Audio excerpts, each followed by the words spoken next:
Okay, good morning, good afternoon, good evening, wherever you are in this world.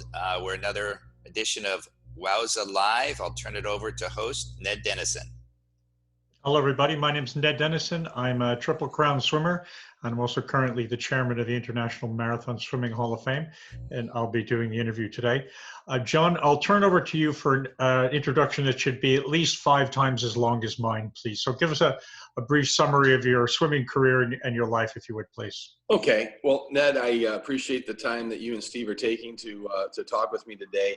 My swimming career started back when Spitz won the golds in '76. I didn't even know anything about swimming. So I got into competitive swimming my sophomore year in high school, so fairly late, and actually was able to turn it into a pretty successful collegiate career. And during that time, I spent time training under Doc Councilman in Bloomington, Indiana.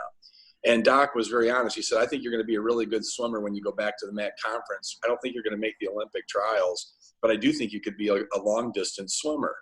And that was the first that I had ever been introduced that there was this new world outside of, between the walls. So Doc told me to pick a swim, and I ultimately, after a few attempts and learning how to do it, was able to break Harry Briggs's record across Lake Erie from Edgewater, or from Canada to the United States. So I felt really good about that, and then I got married. And when I got married, I got sent out to Owens Corning Fiberglass, sent me to Kansas City, and there's not much water out there. So that began the process of literally swimming for almost 20 years every day with the hopes I'd be able to come back to it.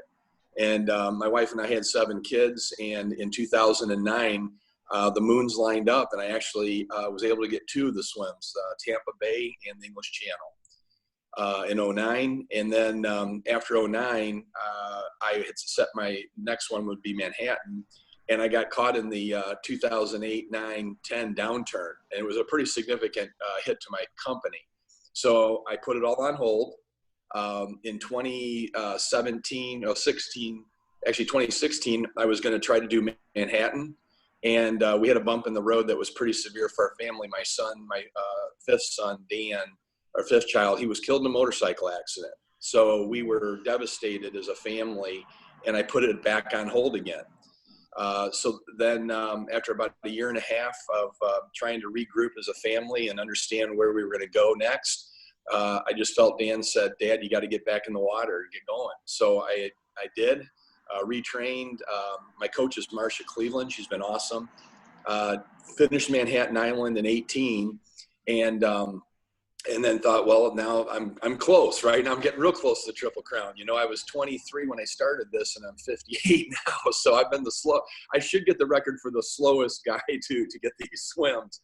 And that's what I'm lining up for now. I'm hoping next year to be able to go after Catalina Island. So, when I look at your career and all the swims that you've done, and Steve, you guys have accomplished, I'm the guy that's really taken over 30 years to try to get 4 swims accomplished. So that's about it, Let me make sure the viewers understand some of the people you've touched in your history. Doc Councilman, in addition to being a world-renowned coach, was also the oldest man to swim the English Channel at one point, and he's an honoree in the Hall of Fame. And the paddling professor, Dr. Harry Briggs, famously swam for decades and decades and decades. And finally, your coach, Marcia Cleveland, I had the pleasure of giving her a call about 6 months ago to let her know that she was coming into the Hall of Fame as well. So you've traveled in pretty good circles. Give me some idea of what it was like to swim the English Channel after that long pause. No, it was really an interesting process. And again, I was able to get connected with Marcia, and Marcia Cleveland has been instrumental in taking an old guy, and putting me into the sport. And really, Ned and Steve, up until the point that I was swimming, I didn't really know how to train properly. And Marcia was just instrumental in laying out all of my training and being there for me to really coach me through the mental side of it. And I think that's what made the swims fairly smooth for me. So it really goes back to just having, like you mentioned, just being in good company along the way. Even though I haven't done 40, 50 swims, I have met so many people that have been very helpful for me. And so that's kind of, how I was able to really understand how to train properly. I would tell you that I swim faster in open water today than when I did when I was trying to do Lake Erie back in 1984, and I was, 15 high miler. I can't go that fast in a pool anymore, but I would tell you that I'm in better shape for open water through that process of training and Marcia giving me really what to do. I often talk about some concept I perhaps invented called big swim memory, which runs along the lines of, you're in a swim and it's not going very well. And you draw back into your memory and you think, oh, come on, I've been here before. And I fought my way out of it and I get out of it. Now, that memory is typically a year or two backwards. Your big swim memory is going back a long, long time. So I congratulate you on doing that. Let's talk about life today in America. You're an entrepreneur, but you're now connected with a larger company. And you're one of those people who's looking every day, every week, every hour about some concepts like payroll. Give us a reality check of what it's like to be responsible for the payroll of a whole lot of people. Yeah, I'm fortunate in what I'm doing now. I took this assignment back in August, and up to that point, through my career, I've had companies with employees, but with this company, I sit on the leadership team. And really, the success of the company, understanding payroll and trying to really, we knew early going that we wanted to try to keep everybody employed, and we had to navigate through things. How are we going to be able to adjust people to working from home temporarily? How are we going to work with a skeleton crew at the corporate? How are we going to work with our technicians that are in the field? And really, the leadership of our CEO, Greg Kiley, and our Mark Walker, for example, some of the other guys in the company that really took a leadership role. It went very smoothly for us on the whole. We're now about 5 weeks in here in Ohio, almost 6 weeks into the lockdown. Everything is running smoothly, and to this point, we've been able to keep everybody employed, and we've been able to keep everybody safe.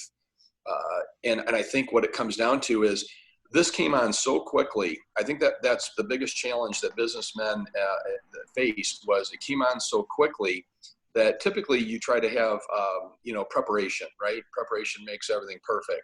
But we had to move very quickly and also maintain the service levels for the customers. So a lot of our customers kept in business, like the Walgreens and the Sam's Clubs and those kinds of companies. So it was certainly mentally taxing, but again, I think that we have navigated it fairly successfully. I've got a number of colleagues that say it's great working from home. I send out my 75 emails, I make my 25 calls, and there are days when no one else is working. No one else is picking up the phone. No one else is doing emails. And it sounds like in your situation, your customers are still in business. They're still working. And I presume you're part of the supply chain for things like food. So you have suppliers that are still in business as well. Yeah, and we also are heavily to the hotel industry, and that was hit fairly significantly. But the thing, when I look at this, it was challenging from the fact that how did we want to take a look at it from a sales side? We didn't want to keep calling people and saying, hey, can we do this with you right now? Because you had to be sensitive to the fact that people found themselves not behind their desk at an office. Now they're at home, like you mentioned, they've got their children running around because now they're out of school. And their world is extremely stressful, something that they haven't experienced in a while. And you're going to call and say, hey, I'd like to talk to you about your telecom expense throughout your organization. So we kind of took an approach to back off the sales side and be more here for our current customers, and try to be more of a supportive role at this point. And then work on, understanding our competitors, just putting some time into things that you typically can't put your time into when you're running full boat in business. And how have your staff reacted? Do they consider you to be the world's greatest employer, Or do they think it's an entitlement to continue getting paid in the tough times? How, what kind of reaction are you getting from them? I think it's a positive reaction, and also in our business in telecommunications, everybody's still has work on their plate to accomplish on a daily basis. So I think the employees are very appreciative of our founder and CEO, Greg Kiley. He definitely, the leadership from the top down was definitely implemented here at our company, and I think that he, in a way, based on that leadership, we were able to have a calming effect on everybody. And he's been a great communicator with the employees to let us know what's going on. So that's a big thing. Communication, still is number one. It's communication. So I think that as states start back up, we want to be very careful, because we don't want to have a complete, okay, we got to shut down again. I think that's my biggest current concern right now in business, is that if we hustle back too quickly, which I understand why we need to get back. People have certainly been affected. Very, very, very tough times for people that literally a month ago had employment, everything was going smoothly, and they find out within a day or two that everything's being shut down and they're forced to go home. It's a very, very tough mentally. And I'm presuming before all of this hit, you and others would jump on a plane with a reasonable excuse. You'd stay in a hotel for a couple of days, you'd rent a car, you'd visit restaurants.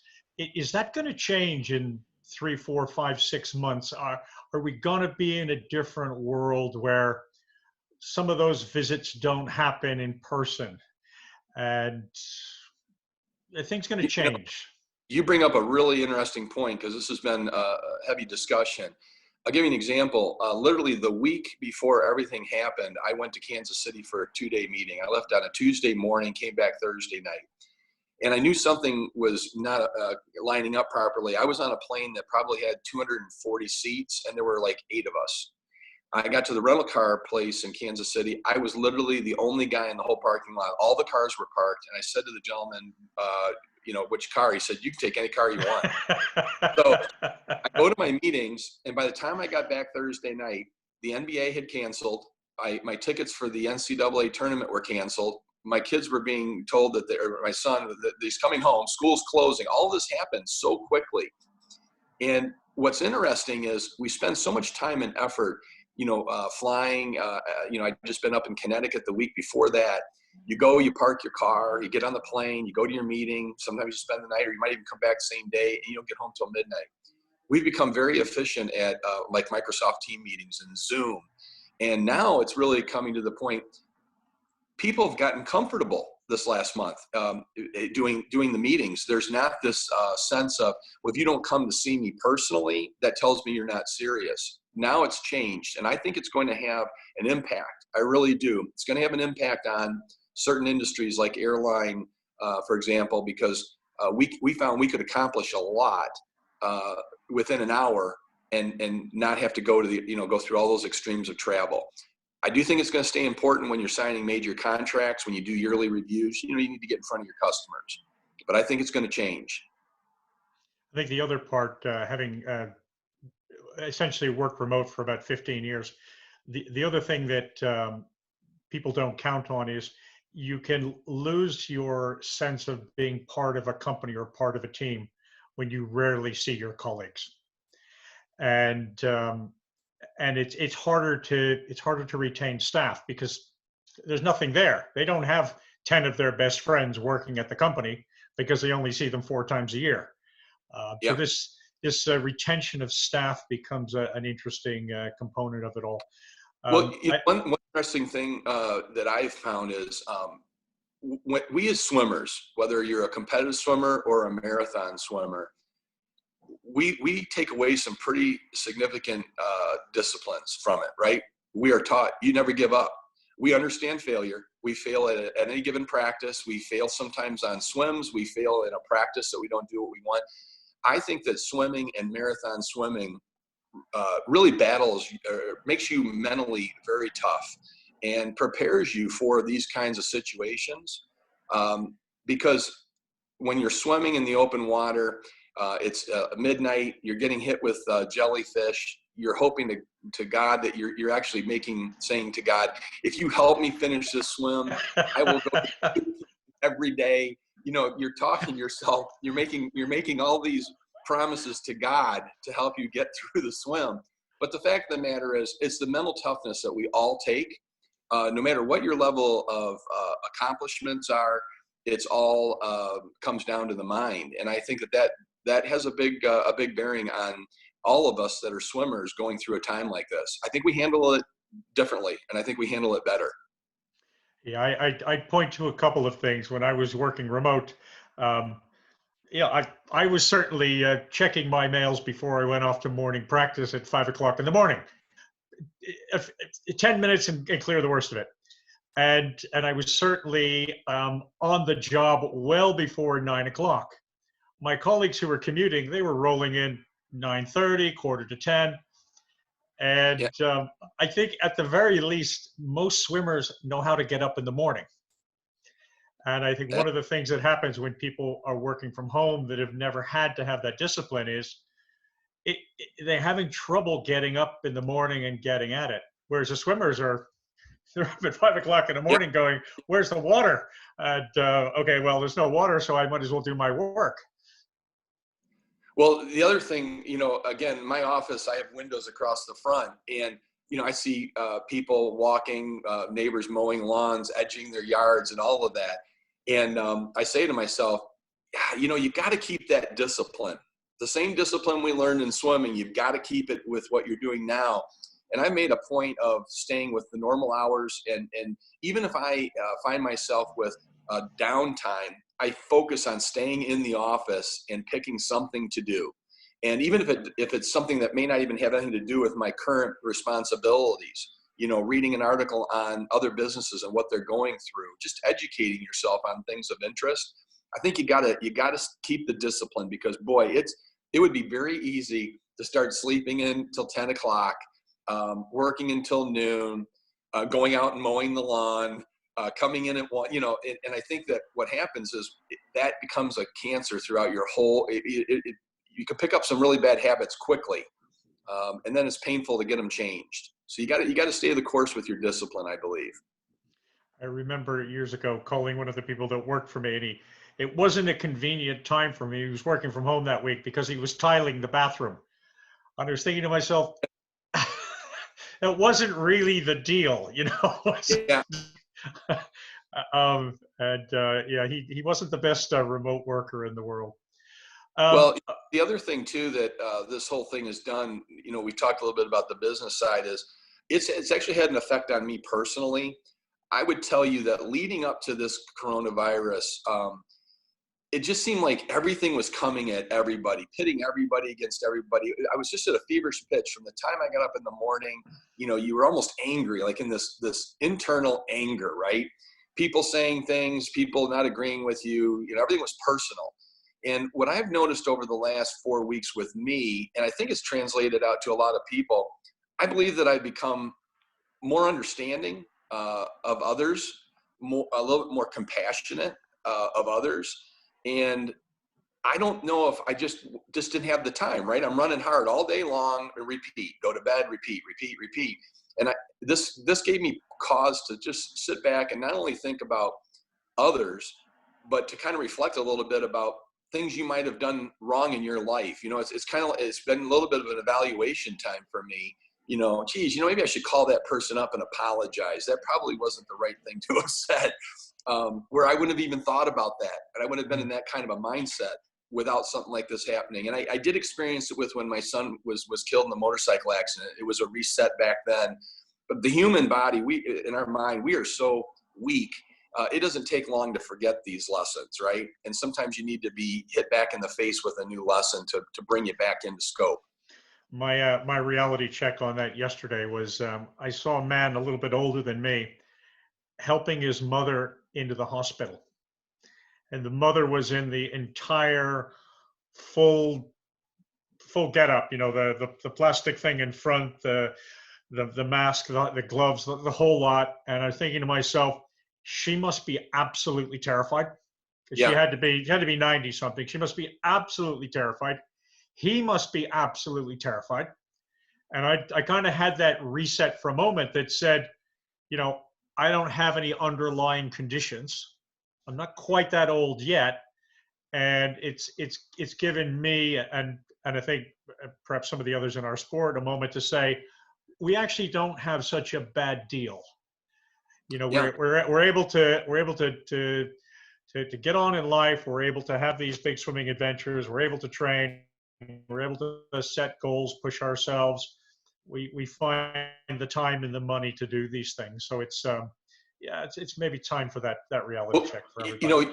know, what you just said is very true.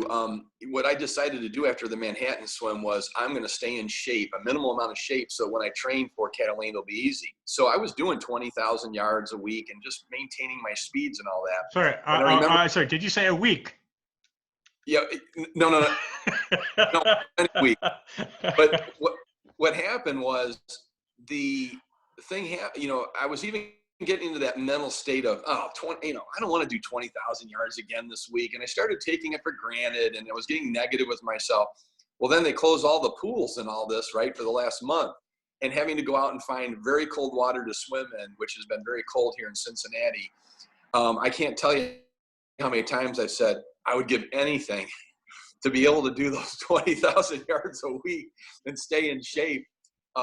You know, it kind of got me back in the frame of mind of how lucky and fortunate, like you mentioned, that we are to be able to go to a pool or go to an open water and be able to swim and do what we love. Yeah, So I had a 200,000 meter January, and when all of this hit and the pools closed, um, you know, at 9 degrees Celsius, you kind of do about 2,000, 2,500 meters, and you kind of reach your safety point at that point. So yeah, no, I missed the warm water in the pool, and I also missed the 5 or 6 people I swim with. yeah, We don't talk a lot, but somebody can always get a good joke or a good jab in that 10 seconds between sets. yeah, and I would tell you that that's the truth. I miss you know, talking to a few of the swimmers and seeing what they're working on, or, you know, I enjoy getting to other, you know, and I think you might relate to this as well. Just the older you get, you know, I'm actually so fascinated with what other people's goals are, right? And, you know, for me, I do want to finish the Triple Crown, and I will tell you why. I've taken 30 some years to do this. My family has listened and watched all these years. I don't want on my tombstone, he got 2 of 3 completed. Or, you know, I threw Tampa Bay in there, which was one of my hardest swims. The conditions were horrible on that swim. You know, I know that Collins is wanting to, you know, what's he call it, the Grand Slam or whatever. I don't want to be 3 out of 4, 2 out of 3. So, but I'm looking forward to that swim more than ever now with what happened here this last month, because it's made me appreciate that as long as you've got the physical ability to do these things and the mental capacity, how blessed all of us are in this unique world of open water swimming to be able to do what we love and to do it with Have a you smile on already our started your face. research on Catalina? You know, I have. I've been working on Catalina. I actually had wanted to do it. The irony of this, I wanted to do it this August, and I was working with the pilot and with Marcia, and actually with Steve Munatonis, talking with him. And what happened was, because 6 of my kids, 6 of them are married and have families, and then I still have a 12-year-old at home. I go from 35 down to 12, so I've been in this game a long time. They all wanted to come out and be a part of this swim. Well, I had, you know, you got pregnancies going on with grandchildren. I've got a son at Texas in his master's. And so I said, okay, I'll tell you what, I'll postpone it 1 year, which a year when you're going to be, you know, 50, when you start talking 58, 59, 60, a year is a long time, right, to stay in shape. But I decided that it was more important for that experience of Catalina to have everybody out there. So I was fortunate that I made that decision back this last November and December with Marcia to push it to the following year. And what a great decision now, right? Because can you imagine that, like, you look at the Olympians, where they were in their training, and people that were maybe training for long distance swims, and to have it all stop like that. Boy, my heart goes out to every one of those athletes. I can't even imagine. Your mental toughness on Catalina will be a surprising thing for you, I suspect. So the English Channel's the tougher of the three in almost all cases. Not always, but just about every case. Manhattan is almost always the easiest of the three. Not always, but in most cases.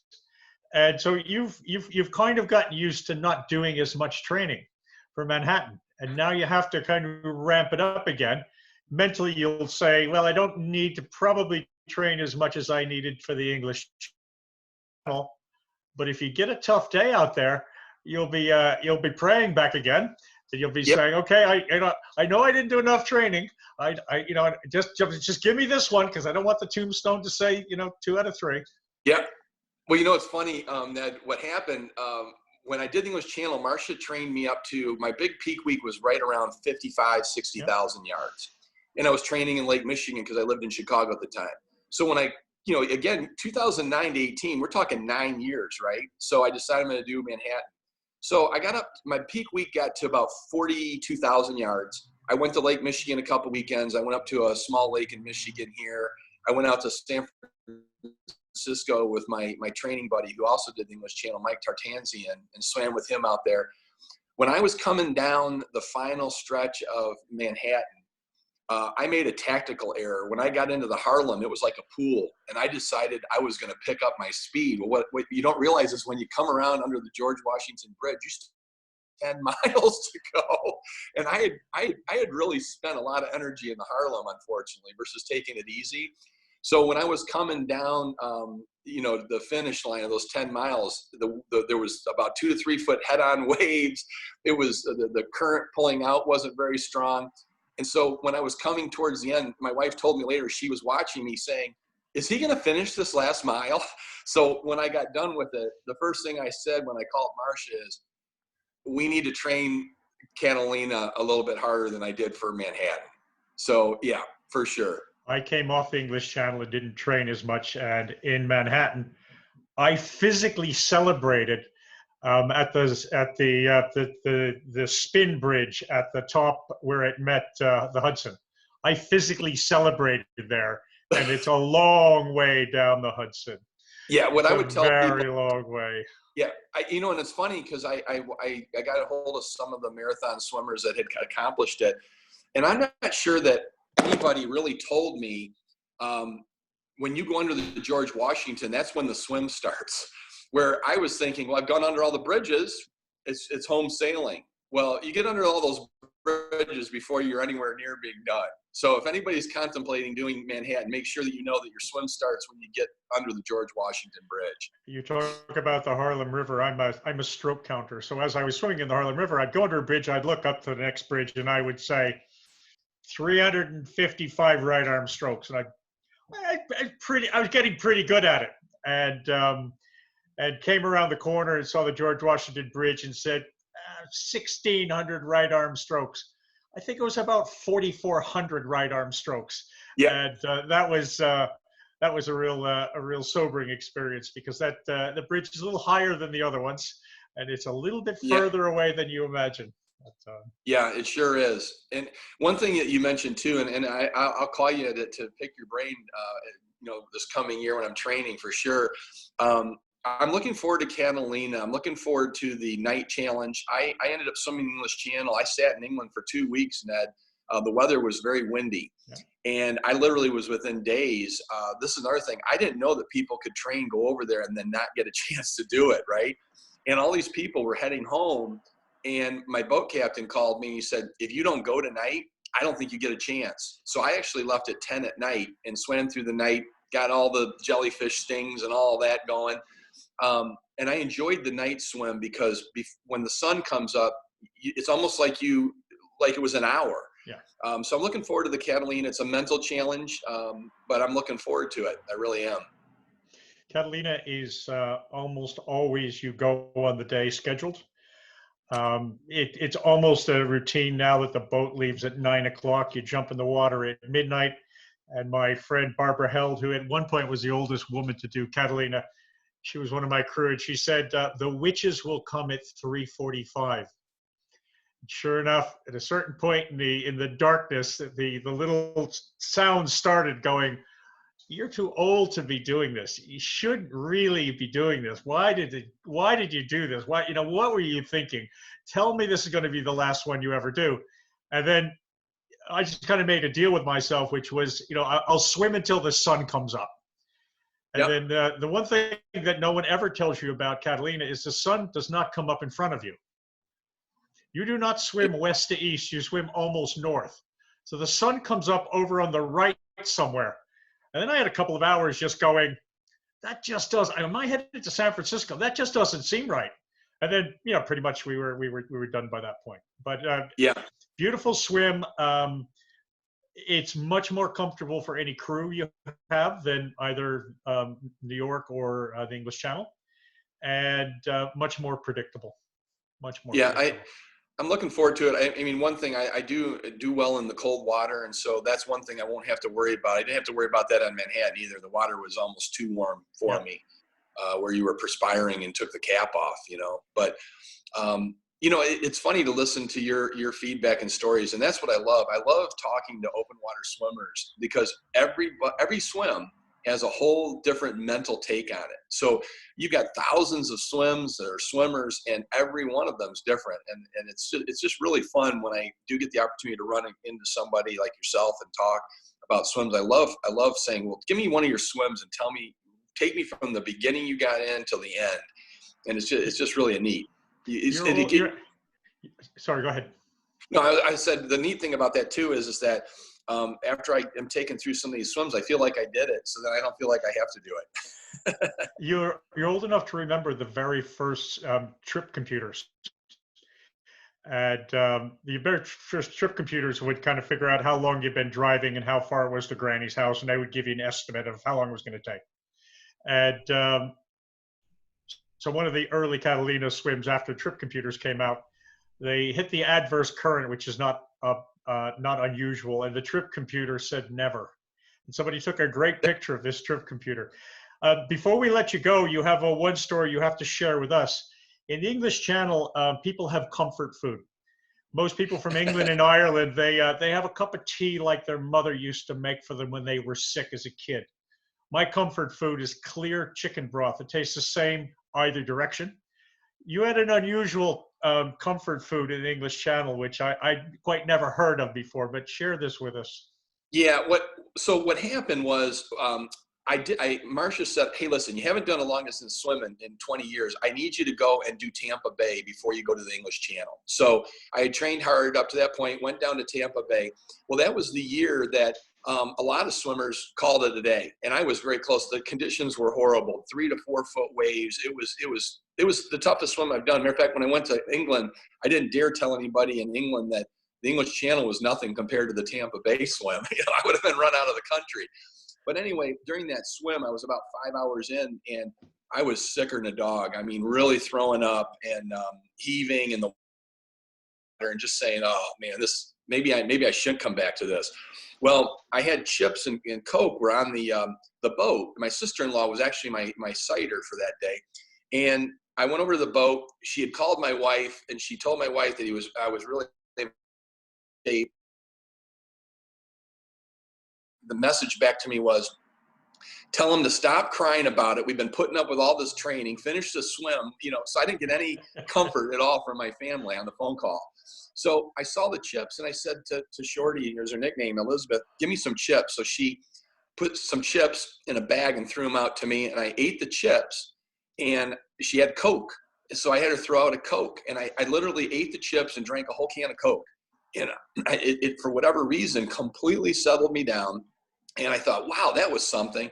And so from that point on, whenever I was getting sick training, no matter where, especially in saltwater, I found that potato chips and Coca-Cola were a very significant part of my diet. And so I included them. I've included it ever since. And on Manhattan, there's actually a shot of me from the boat. I'm near the kayak, and I'm actually holding up a can of Coke, drinking it out there in Manhattan. So for swimmers, if you have any problems with vomiting or upset stomach on swims, try some potato chips and Coke, because I think it has some effect in the stomach on the salt water. It's never failed me. So people laugh. I was thinking about sending a letter to Warren Buffett to let him know that I'm a Coke fan. I would suggest that before people try potato chips and Coke after they're ill, they might try about 100 milliliters of warm water with a tiny bit of sugar in it, just to see if they can keep that down first. I know, but the potato chips and Coke taste so good. I mean, they taste good going one way. I'm not so sure how they taste going the other way. I'll keep the book open on that. The other thing I tell people all the time is if you're not a long distance swimmer, the peanut butter and jelly squares, I would tell you that when you eat a peanut butter and jelly square, when you're in the heat of one of those swims, it is better than anything imaginable that I've ever eaten before. So, I live on peanut butter, but in the salt water, it sticks to the roof of my mouth, and it takes about 3 miles to clear.